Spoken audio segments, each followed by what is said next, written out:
ಹರೇ ಶ್ರೀನಿವಾಸ. ಮಾಘ ಮಾಸದಲ್ಲಿ ಮಾಘ ಪುರಾಣದ ಶ್ರವಣವನ್ನು ಮಾಡ್ತಾ ಇದ್ದೀವಿ. ಮೊದಲನೇ ಅಧ್ಯಾಯವನ್ನು ಇವತ್ತಿನ ದಿವಸ ನೀವೆಲ್ಲ ಕೇಳಿದ್ದೀರಾ. ನಾಳೆಯ ದಿವಸ ಎರಡನೇ ಅಧ್ಯಾಯವನ್ನು ಕೇಳಬೇಕು. ಹಾಗಾಗಿ ಇವತ್ತು ಎರಡನೇ ಅಧ್ಯಾಯವನ್ನು ಹೇಳ್ತಾ ಇದ್ದೀನಿ. ಮಾಘ ಪುರಾಣದಲ್ಲಿ ಎರಡನೇ ಅಧ್ಯಾಯ ಬ್ರಾಹ್ಮಣ ದಂಪತಿಗಳು ಸ್ವರ್ಗಕ್ಕೆ ಹೋದದ್ದು ಅಂತ ಈ ಕಥೆ. ಇದನ್ನು ಕೇಳೋಣ ಬನ್ನಿ ಸ್ನೇಹಿತರೆ. ಕೈಲಾಸದಲ್ಲಿ ಮಂಗಳಕರನಾದಂಥ ಶಿವನು ಪಾರ್ವತಿಗೆ ಮಾಘಸ್ನಾನದ ಮಹಿಮೆಯನ್ನು ಹೇಳಿ ಬಳಿಕ ಅದರ ನಿದರ್ಶನವಾಗಿ ಒಬ್ಬ ಬ್ರಾಹ್ಮಣ ಹೆಂಗಸು ಮಾಘಸ್ನಾನ ಮಾಡಿ ಪಾಪಮುಕ್ತಳಾಗಿ ತನ್ನ ಪತಿಯೊಂದಿಗೆ ವಿಷ್ಣು ಲೋಕವನ್ನು ಸೇರಿದಳು ಎಂದು ಹೇಳಲು ಪಾರ್ವತಿಯು, ಸ್ವಾಮಿ, ಆ ಬ್ರಾಹ್ಮಣ ಹೆಂಗಸು ಯಾರು? ಅವಳು ಮಾಡಿದ ಪಾಪಗಳಾದರೂ ಯಾವುವು? ಅದು ಮಾಘಸ್ನಾನ ಮಾತ್ರದಿಂದಲೇ ಹೇಗೆ ಪರಿಹಾರವಾಗಿ ಅವಳು ತನ್ನ ಗಂಡನೊಡನೆ ವಿಷ್ಣು ಲೋಕವನ್ನು ಸೇರಿದಳು ಎಂಬುದನ್ನು ವಿವರವಾಗಿ ಹೇಳುವಂಥವನಾಗು ಎಂದು ಈಶ್ವರನನ್ನು ಕೇಳಿಕೊಂಡಳು. ಪಾರ್ವತಿಯ ಮಾತುಗಳನ್ನು ಕೇಳಿ ಪರಮೇಶ್ವರನು ಕಥೆ ಹೇಳತೊಡಗಿದನು. ಬಹು ಹಿಂದೆ ಸೌರಾಷ್ಟ್ರ ದೇಶದಲ್ಲಿನ ಒಂದು ಗ್ರಾಮದಲ್ಲಿ ವೇದಾಂಗಗಳನ್ನು ತಿಳಿದವನು, ನೇಮನಿಷ್ಠಾವಂತನೂ ಸಜ್ಜನ ಪೋಷಕನೂ ಆದ ಸುದೇವನೆಂಬ ಒಬ್ಬ ಬ್ರಾಹ್ಮಣನಿದ್ದನು. ಅವನಿಗೆ ಹಲವಾರು ಶಿಷ್ಯರಿದ್ದರು. ಅವರೆಲ್ಲರಿಗೂ ತಮ್ಮ ಗುರುವಿನ ಮೇಲೆ ಅಪಾರ ಪ್ರೀತಿ ಇದ್ದಿತು. ಬ್ರಹ್ಮಜ್ಞಾನಿಯಾದ ಆ ಬ್ರಾಹ್ಮಣನನ್ನು ಎಲ್ಲರೂ ಸೇವಿಸುತ್ತಿದ್ದರು. ಅವನಿಗೆ ಸ್ವಲ್ಪ ಆಯಾಸವಾದರೂ ಸರಿ ಎಲ್ಲರೂ ಆರೈಕೆಯನ್ನು ಮಾಡುತ್ತಿದ್ದರು. ಬ್ರಾಹ್ಮಣನಿಗೆ ಒಬ್ಬಳು ಅಪರೂಪ ಲಾವಣ್ಯವತಿಯಾದಂಥ ಮಗಳಿದ್ದಳು.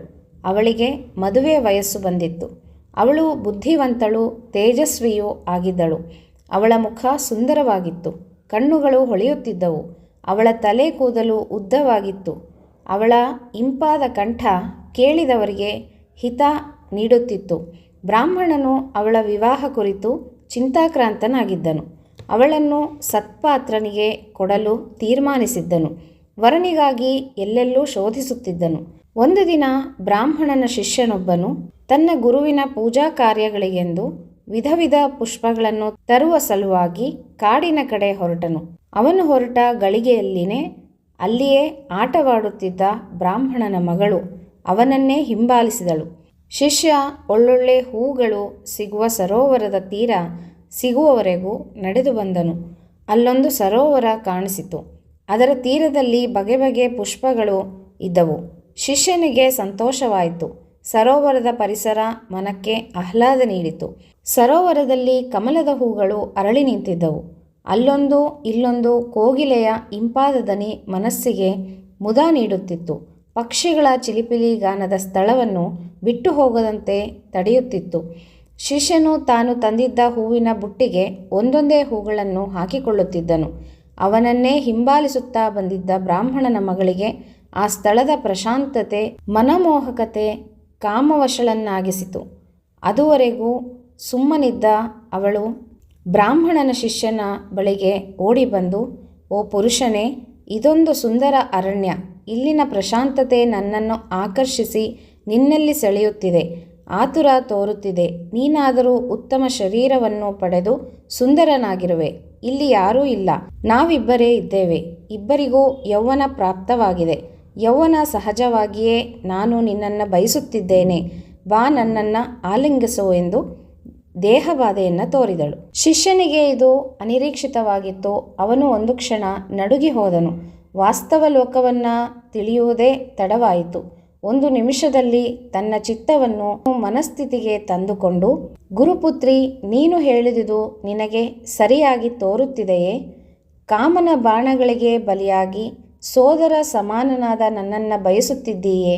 ಬೇಡ, ಇಂತಹ ಹೇಯ ಕೃತ್ಯಕ್ಕೆ ನನ್ನನ್ನೆಳೆಯಬೇಡ. ನೀನೂ ಸಂಯಮ ತಾಳಿ ಬೇಗನೆ ಇಲ್ಲಿಂದ ಹೊರಟು ಹೋಗು. ಒಂದು ವೇಳೆ ನಾವೇನಾದರೂ ಪರಸ್ಪರ ಒಂದಾದರೆ ಬಾಳು ಪೂರ ದುಃಖಿಗಳಾಗಿ ಕಡೆಗೆ ನರಕದಲ್ಲಿ ಹಿಂಸೆಗೊಳಗಾಗುತ್ತೇವೆ. ನನ್ನ ಗುರುಗಳು ನನ್ನ ಮೇಲೆ ಸಿಟ್ಟಾಗಿ ಶಪಿಸುತ್ತಾರೆ. ನಿನ್ನ ತಂದೆ ನಿನಗಾಗಿ ಅರಸುವುದರೊಳಗೆ ಆಶ್ರಮವನ್ನು ಸೇರಿಕೋ ಎಂದು ಉತ್ತರಿಸಿದನು. ಆದರೆ ಬ್ರಾಹ್ಮಣನ ಮಗಳು ಅವನ ಮಾತುಗಳನ್ನು ಕೇಳಲಿಲ್ಲ. ತನ್ನ ಮಾತು ಮುಂದುವರೆಸಿ, ಅಯ್ಯ ಯುವಕನೇ, ನೀನೆಲ್ಲೋ ಒಬ್ಬ ಮೂರ್ಖ. ತಾನಾಗಿ ಒಲಿದು ಬಂದ ಕನ್ಯೆಯನ್ನು ಯಾರಾದರೂ ಬೇಡವೆಂದು ಹಿಂದಕಟ್ಟುವರೆ, ನಿರಾಕರಿಸುವರೆ? ತನ್ನ ಭಾಗ್ಯ ಎಂದು ಬರಮಾಡಿಕೊಳ್ಳುವರು. ಈಗೇನು ಕಾಲ ಮಿಂಚಿಲ್ಲ.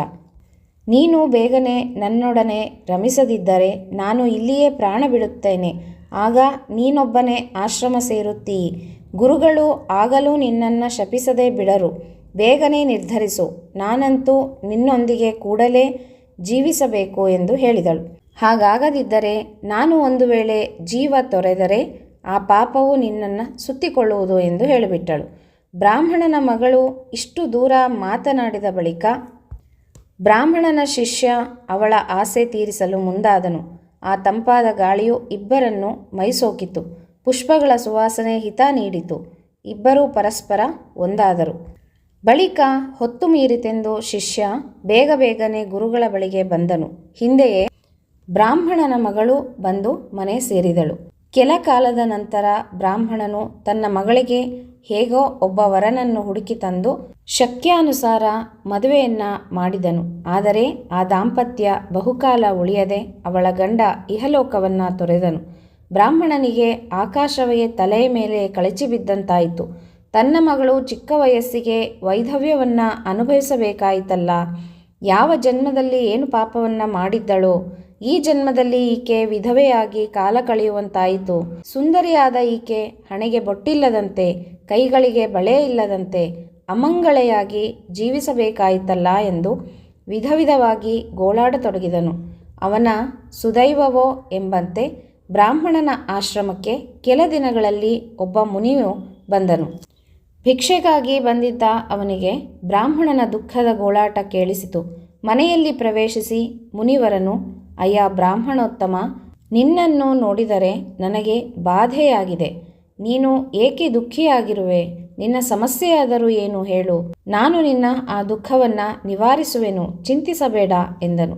ಬ್ರಾಹ್ಮಣನು ಮುನಿವರರನ್ನು ಕಂಡು ಅವರಿಗೆ ಸಾಷ್ಟಾಂಗ ನಮಸ್ಕಾರವನ್ನು ಮಾಡಿದನು. ಬಳಿಕ ಮಾತನಾಡಿ, ಮುನಿಶ್ರೇಷ್ಠರೇ, ನೀವು ಇಲ್ಲಿಗೆ ಬಂದು ನಮ್ಮನ್ನು ಪಾವನಗೊಳಿಸಿದ್ದೀರಿ. ನಿಮ್ಮ ದರ್ಶನದಿಂದ ನನ್ನ ದುಃಖ ತಪ್ತ ಮನಸ್ಸಿಗೆ ಎಷ್ಟೋ ನೆಮ್ಮದಿಯಾಯಿತು. ನಾನೇನೆಂದು ಹೇಳಲಿ? ನನಗಿರುವಳು ಒಬ್ಬಳೇ ಮಗಳು. ಅವಳಿಗೆ ಒಬ್ಬ ಉತ್ತಮ ವರನನ್ನು ಹುಡುಕಿ ಮದುವೆ ಮಾಡಿದೆನು. ಆದರೆ ಅವಳ ದೌರ್ಭಾಗ್ಯ ಏನೆಂದು ಹೇಳಲಿ? ಮದುವೆಯಾದ ತಿಂಗಳಿಗೆಲ್ಲ ಅವಳ ಗಂಡ ಗತಿಸಿ ಅವಳಿಗೆ ವೈಧವ್ಯ ಪ್ರಾಪ್ತವಾಗಿದೆ. ಇವಳು ತನ್ನ ಪತಿಯ ಸಾವಿನಿಂದಾಗಿ ಶೋಕಿಸುತ್ತಿರುವಳು. ನನಗೆ ಮಗಳೆಂದರೆ ಮೊದಲಿನಿಂದಲೂ ಪ್ರೀತಿ. ಅವಳ ಈ ದುಃಖ ಕಂಡು ಸಹಿಸಲಾಗುತ್ತಿಲ್ಲ. ಇವಳಾದರೂ ಹಿಂದಿನ ಜನ್ಮದಲ್ಲಿ ಏನು ಪಾಪ ಮಾಡಿದ್ದಳೋ ನಾನರಿಯೆ. ತಾವು ಕಾಲಜ್ಞಾನ ಬಲ್ಲವರು. ನಿಮ್ಮ ಮಾತುಗಳಿಂದ ನಾನು ಶಾಂತಿ ತಾಳಿರುವೆ. ದಯಮಾಡಿ ನಮ್ಮ ಈ ಸಂಕಟಕ್ಕೆ ಪರಿಹಾರ ಹೇಳಿ ಎಂದು ಬೇಡಿಕೊಂಡನು. ಆಗ ಮುನಿವರನು, ಅಯ್ಯ ವಿಪ್ರೋತ್ತಮ, ತಂದೆಯಾದ ನೀನು ಮಗಳ ವೈಧವ್ಯಕ್ಕಾಗಿ ಶೋಕಿಸುತ್ತಿರುವುದು ಸಹಜವಾಗಿಯೇ ಇದೆ. ಆದರೆ ಕರ್ಮಫಲ ಎಂಬುದೊಂದು ಇದೆಯಲ್ಲ, ಅದು ಯಾರನ್ನೂ ಬಿಡದು. ನಿನ್ನ ಮಗಳು ಹಿಂದಿನ ಜನ್ಮದಲ್ಲಿ ಒಬ್ಬ ಕ್ಷತ್ರಿಯಳು. ಅವಳಿಗೆ ಮದುವೆಯಾಗಿದ್ದರೂ ವ್ಯಭಿಚಾರಿಣಿಯಾಗಿ ಪರಪುರುಷರ ಸಂಗ ಮಾಡಿದಳು. ಮತ್ತೆ ಅವರ ಬೋಧನೆಯಂತೆ ತನ್ನ ಪತಿಯನ್ನು ಕೊಲ್ಲಲು ಹವಣಿಸಿದಳು. ಇವಳ ಪತಿ ಒಂದು ನಾಡಿಗೆ ರಾಜ ಆಗಿದ್ದ. ಈಕೆ ಅವನನ್ನು ಅರ್ಧರಾತ್ರಿಯಲ್ಲಿ ಆತನು ನಿದ್ರಾವಶನಾಗಿರುವಾಗ ಹರಿತವಾದ ಖಡ್ಗದಿಂದ ತಲೆ ಕತ್ತರಿಸಿ ಕೊಂದು ಹಾಕಿದ್ದಾಳೆ. ಅವಳಾದರೂ ಭಯಪಟ್ಟವಳಂತೆ ವರ್ತಿಸಿ ಕಡೆಗೆ ತಾನು ಅದೇ ಕತ್ತಿಯಿಂದ ಇರಿದುಕೊಂಡು ಸತ್ತಳು. ಹೀಗೆ ಅವಳು ಪರಮ ಪಾಪಿಯಾದರೂ ನಿನ್ನ ಮನೆಯಲ್ಲಿ ಹುಟ್ಟಲು ಅವಳು ಮಾಡಿದ ಕಿಂಚಿತ್ ಪುಣ್ಯವೇ ಕಾರಣ. ಇಲ್ಲಿ ಜನಿಸುವ ಮೊದಲು ಅವಳು 14 ಜನ್ಮಗಳನ್ನು ಪಡೆದಿರುವಳು. ಅವೆಲ್ಲಕ್ಕೂ ಮೊದಲು ಇವಳು ಒಂದು ದಿನ ಮಾಘ ಮಾಸದಲ್ಲಿ ಸೂರ್ಯನು ಮಕರ ರಾಶಿಯಲ್ಲಿರುವಾಗ ಬ್ರಾಹ್ಮಣ ಸ್ತ್ರೀಯರೆಲ್ಲರೂ ಸರಸ್ವತಿ ನದಿ ತೀರದಲ್ಲಿ ಮರಳಿನಿಂದ ಮಾಡಿದ ಮಾಘ ಗೌರಿ ಪೂಜೆಯನ್ನು ನೋಡಿದಳು. ಆಗ ಇವಳಲ್ಲಿ ತುಸು ಭಕ್ತಿಯು ಉಂಟಾಗಿತ್ತು. ಆ ಸ್ತ್ರೀಯರು ಪ್ರತಿನಿತ್ಯವೂ ಮಾಡುತ್ತಿದ್ದ ಪೂಜೆಯನ್ನು ಇವಳು ನೋಡಿದುದರಿಂದ ಆ ಪುಣ್ಯದಿಂದ ನಿನ್ನ ಮನೆಯಲ್ಲಿ ಹುಟ್ಟಲು ಅವಕಾಶವಾಯಿತು. ಆದರೂ ಈ ಜನ್ಮದಲ್ಲಿಯೇ ಇವಳು ಇನ್ನೊಂದು ಪಾಪವನ್ನೆಸಗಿದ್ದಾಳೆ. ಇದೀಗ ಕೆಲವು ದಿನಗಳ ಹಿಂದೆ ನಿನ್ನ ಶಿಷ್ಯನೊಬ್ಬನನ್ನು ಅರಣ್ಯದಲ್ಲಿ ಬಲಾತ್ಕರಿಸಿ ಅವನೊಡನೆ ರಮಿಸಿದ್ದಾಳೆ. ಅದರ ಫಲವನ್ನು ಈ ಜನ್ಮದಲ್ಲಿಯೇ ವೈಧವ್ಯವನ್ನು ತಾಳುವುದರ ಮೂಲಕ ಪಡೆದಿದ್ದಾಳೆ. ಯಾರೇ ಆಗಲಿ ಮಾಡಿದ ಪಾಪಕರ್ಮದ ಫಲವನ್ನು ಅನುಭವಿಸಿಯೇ ತೀರಬೇಕು. ಎಂಬುದು ಇದರಿಂದ ವಿದಿತವಾಗುವುದಲ್ಲವೇ ಎಂದು ಹೇಳಿದನು. ಬ್ರಾಹ್ಮಣನಿಗೆ ಅಪಾರ ಶೋಕ ಉಂಟಾಯಿತು. ಸೋದರ ಸಮಾನನಾದ ತನ್ನ ಶಿಷ್ಯನನ್ನ ರಮಿಸಿದಳಲ್ಲ ಎಂದು ಚಿಂತಾಕ್ರಾಂತನಾದನು. ಬಳಿಕ ಮುನಿವರರಲ್ಲಿ, ಸ್ವಾಮಿ, ಆದದ್ದು ಆಗಿ ಹೋಯಿತು. ಇನ್ನು ನನ್ನ ಮಗಳು ಈ ಜನ್ಮದಲ್ಲಿ ಮಾಡಿದ ಪಾಪವು ನಾಶವಾಗುವ ಬಗೆ ಹೇಗೆ? ನನ್ನ ಅಳಿಯನು ಬದುಕಿ ಬರುವನೇ? ದಯಮಾಡಿ ಇದಕ್ಕೆ ಮಾರ್ಗವನ್ನು ಸೂಚಿಸಬೇಕು ಎಂದು ಕೇಳಿಕೊಂಡನು. ವಿಪ್ರ, ನೀನಾದರೂ ತಂದೆಯಾಗಿ ಮಗಳ ಮಾಂಗಲ್ಯವನ್ನ ಬಯಸುತ್ತಿರುವುದು ಸಹಜವೇ ಆಗಿದೆ. ಯಾವ ತಂದೆಯೂ ತನ್ನ ಮಗಳ ವೈಧವ್ಯವನ್ನ ಬಯಸುವುದಿಲ್ಲ. ಇರಲಿ, ನೀನು ಒಂದು ಕೆಲಸ ಮಾಡು. ಮಾಘ ಮಾಸದಲ್ಲಿ ಸೂರ್ಯೋದಯವಾಗುವ ಸಮಯದಲ್ಲಿ ನದಿ ಸರೋವರಗಳಲ್ಲಾಗಲಿ ಕೆರೆಯಲ್ಲಾಗಲಿ ನಿನ್ನ ಮಗಳು ಸ್ನಾನ ಮಾಡಲಿ. ನದಿ ತೀರದಲ್ಲಿ ಮರಳಿನಿಂದ ಒಂದು ಗೌರೀದೇವಿ ಪ್ರತಿಮೆಯನ್ನು ಮಾಡಿ ಧೂಪ ದೀಪಾದಿಗಳಿಂದ ಪೂಜಿಸಲಿ. ಈ ಕೈಂಕರ್ಯವನ್ನು ಮಾಘ ಮಾಸ ಪೂರ್ತಿಯಾಗಿ ಒಂದು ವ್ರತದಂತೆ ಮಾಡಿಸು. ಆಗ ನಿನ್ನ ಮಗಳು ಇದುವರೆಗೆ ಮಾಡಿದ ಪಾಪಗಳು ನಾಶವಾಗುವವು. ಒಬ್ಬ ಮುತ್ತೈದೆಯನ್ನು ಕರೆಸಿ ಆಕೆಗೆ ಮೊರದ ಬಾಗಿನವನ್ನು ಕೊಟ್ಟು 7 ಸಲ ಪ್ರದಕ್ಷಿಣೆ ನಮಸ್ಕಾರವನ್ನು ಮಾಡಿಸಿ ಆಕೆಗೆ ಮೃಷ್ಟಾನ್ನ ಭೋಜನವನ್ನು ನೀಡಿ ತೃಪ್ತಿಯಾಗುವಂತೆ ಮಾಡಿಸು. ನಿನ್ನ ಮಗಳು ಮಾಡಿದ ಎಲ್ಲ ಪಾಪಗಳಿಂದ ಮುಕ್ತಳಾಗುವಳು. ಮಾಘ ಮಾಸದ ಸ್ನಾನದಿಂದ ಪಾಪಗಳು ದೂರವಾಗಿ ಶುಭ ಫಲವನ್ನು ಪಡೆಯುವರು. ಅವರಿಗೆ ಇಹಲೋಕದಲ್ಲಿ ಸುಖ ಉಂಟಾಗಿ ವಿಷ್ಣು ಲೋಕದಲ್ಲಿ ಶ್ರೀಹರಿಯ ಸಾನ್ನಿಧ್ಯ ಲಭಿಸುವುದು ಎಂದು ಹೇಳಿದನು. ಬ್ರಾಹ್ಮಣನು ಮುನಿವರರ ಮಾತುಗಳನ್ನು ಕೇಳಿ ಹಿಗ್ಗಿ ಹೋದನು. ಮಾಘ ಮಾಸದ ಫಲವನ್ನು ತಿಳಿದು ಸಂತುಷ್ಟನಾದನು. ಬಳಿಕ ಅರ್ಘ್ಯಪಾದ್ಯಾದಿಗಳಿಂದ ಮುನಿವರರನ್ನು ಸತ್ಕರಿಸಿ ಭೋಜನ ಮಾಡಿಸಿ ಕಳುಹಿಸಿಕೊಟ್ಟನು.